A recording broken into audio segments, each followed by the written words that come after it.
সেইটা বুঝি না। বাবা থাকতে কত চিন্তা মুক্ত ছিলাম, এখন বাবা হারায়া বুঝি রে যুবক, যারা বাবা নাই রে, মা আছে তারা এখন মার কদর বোঝে না, কিন্তু মা যেদিন থাকবে না রে যুবক, ওই মার সাথে কত বেয়াদবি করি আমরা, কত অমান্য করি বাবা মায়ের কথা। এই জন্য ছোট্ট বালক বাবার কোমরের পাশে যায় কিছুই শিখতে পারে নাই, শুধু আউযুবিল্লাহ বিসমিল্লাহ শিখেছে। ওইটা আর পরে আর আল্লাহর দরবারে হাজারি করে। আমার আল্লাহ বললেন, বান্দা তুই যদি সন্তান যদি মা বাবার জন্য দোয়া করে, ওই অপশনটা আমি আল্লাহ 7 আসমান জমিন ভেদ করে আমি আল্লাহর আরশ মহল্লায় পৌঁছে যাই। আমি আল্লাহ সন্তানের দোয়া ফেরা দিতে পারি না।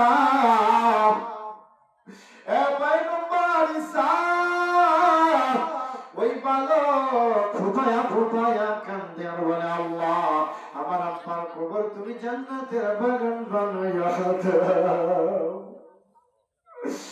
আমি মাফ করে দিয়েছি ওই নাফরমানের কবর, দেখছনি জান্নাতের বাগান হয়েছে। কত বাবারে দেখলাম সন্তানের জন্য দোয়া করলে যেমন আল্লাহ ফেরাইয়া দেয় না, আর সন্তানেরা যদি বাবার জন্য দোয়া করে বাবাও ফেরাইয়া দিতে পারে না। আজকে দেখেন, আজকে চেয়ারম্যান সাহেব আমার মাতব্বর চাচার আব্বা কিন্তু নাই, ইয়ং বয়সে মারা গেছে, যুবক বয়সে। ওই রকম হিম্মতওয়ালা পুরুষ গো এই গ্রামে আর খুঁজে পাই না। যেমন ছিল শক্তি তেমন ছিল হিম্মত। মসজিদে নামাজ পড়তে যাইতাম, মাঝে মাঝে সত্যের পক্ষে হকের পক্ষে এমন কথা বলতাম। আমার ভাইয়ের এই জন্য যে চলে যায় ওইরকম পুরুষ আর আসে না। আমার আব্বার মতো পুরুষ আমি আর পাই না। এখন বুঝি আমার আব্বা কি জিনিস ছিল। আজকে দেখেন এই বাড়িতে কত মানুষ, কত বৃদ্ধ মানুষ এই গ্রামে বেঁচে আছে, কিন্তু দেখেন অনেক যুবক মানুষেরা দুনিয়ায় নাই। এই জন্য হায়াতের কোনো গ্যারান্টি নাই রে বাবা। আয় আয় আয় আমার আল্লাহর প্রেমী আয়, আমার আল্লাহর পথ ধর, আমার আল্লাহ রাসূলের কোরআন সুন্নাহর পথ ধরি। এই পথ ছাড়া আমাদের কোনো উপায় নাই। আজকে গোরস্থানের কত মুর্দা আমাদের দিকে চেয়ে আছে, কিছুই দিতে না পারলে আল্লাহর কাছে বলবো, আল্লাহ এমন কোনো আমল করতে পারি না গো আল্লাহ, দুফোঁটা চোখের পানি দিলাম নজরালো। আল্লাহ আমার মা বাবা যেন কান্দে না কবর,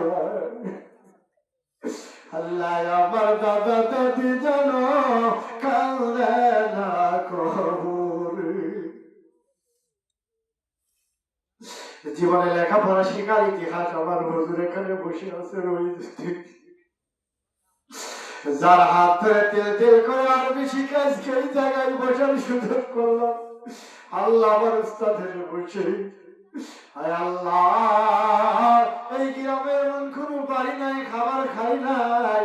আল্লাহ যারা খাবার খাওয়াইয়া বড় বানাইছে তারা অনেকেই কবরে আছে গো আল্লাহ, তাদের জন্য হৃদয় থেকে বলি রে আল্লাহ এই চোখের পানির খাতিরে তাদের মাফ করে দাও। মাফ করো গো মাওলা হাজরা মিনা কবরবাসীর গুনাহ। মাফ করো গো মাওলা এই মণ্ডল পরিবারের কবরবাসীদের গুনাহ। তুমি যদি মাফ না করো আল্লাহ যাইব মোরা কার দ্বারে।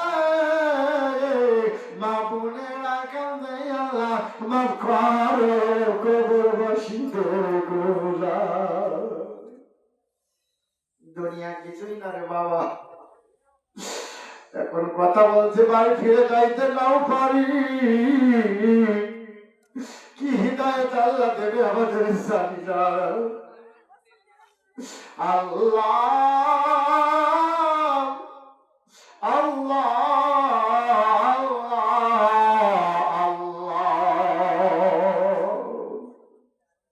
আল্লাহ, কে কত দামি একটা বিষয় না গো আল্লাহ, কে কত শিক্ষিত এইটা দেখার বিষয় না আল্লাহ। আমরা তোমার পাগল, তোমার চোখের পানি ছেড়ে দে আল্লাহ, তুমি আমাদের জীবনের গুনাহ মাফ করে দাও আল্লাহ। তুমি নিজেই বলেছ বান্দা যখন চোখের পানি ছেড়ে দেয় আমি আল্লাহ ফুরাইয়া দিতে পারি। আল্লাহর পয়গম্বর মুসা আলাইহিস সালাম রাস্তা দিয়ে যায়, একটা পাথরের গা বেয়ে বেয়ে পানি পড়ে, পাথরের ডাক দিয়ে বলে ও পয়গম্বর, তুমি তো আল্লাহর সাথে কথা বলো, তুমি আল্লাহর কাছে আমার কথাটা বলো, আমার কোন গুনাহ মাফ করেছে কিনা, আমার জন্য জাহান্নামের আগুন হারাম হয়েছে কিনা।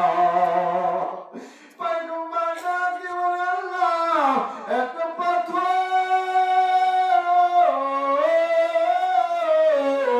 জাহান্নামের ভয়ে কান্দে গো আল্লাহ। ও আল্লাহ আমার কাছে বলেছে তুমি ওরে মাফ করবা কিনা বলে দাও। আবার আল্লাহ বলে যা যা পয়গম্বর, ওই পাথরের খবর দেয়ার কান্দা লাগবে না, ওই জাহান্নামের আগুন হারাম করে দিলাম। আল্লাহর পয়গম্বর কি বলে পাথর আর কান্দিস না রে, তোর জন্য জাহান্নামের আগুন আল্লাহ হারাম করে দিয়েছে। পাথর বলল জাহান্নামের ইন্ধন হবে মানুষের পাথর, যদি এতদিন কান্দার পরে জাহান্নামের আগুন যদি হারাম হয়ে যায় রে পয়গম্বর, আজ থেকে কিয়ামত পর্যন্ত আমি কাঁদব আমার আল্লাহর হাত করার জন্য। এ পয়গম্বর এতদিন কাঁদলাম, ওই কান্দার মজা যখন পাই গেলাম আর কান্না ছাড়বো না। এই জন্য আল্লাহওয়ালারা কান্দে, গুনগুনায়া কান্দে, আল্লাহওয়ালাদের চোখের মধ্যে পানি। কত আল্লাহর ওলিদের দরবারে গেলাম, চোখে পানি আর পানি। এই জন্য কান্দলে পারে গুনাহ মাফ হয়ে যায়। বাপজান সবাই কান্দো, চোখের পানি ছেড়ে যায়। আল্লাহর বলো আল্লাহ জানি না এমন ইবাদত করতে পারি নাই, এই মিরাজের চাঁদ তোমার নবীর প্রেমিক হইয়া কোরআনের মাহফিলে বসি আল্লাহ আমরা তোমার চোখের পড়েছে আল্লাহ।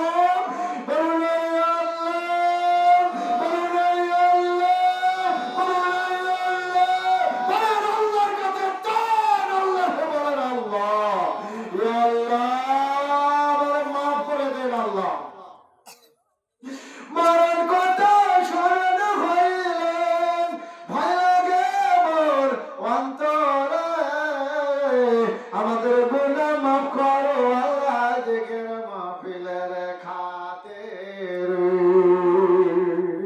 আয় আল্লাহ এই পরিবারের উপরে রহমত নাযিল করে দাও গো আল্লাহ।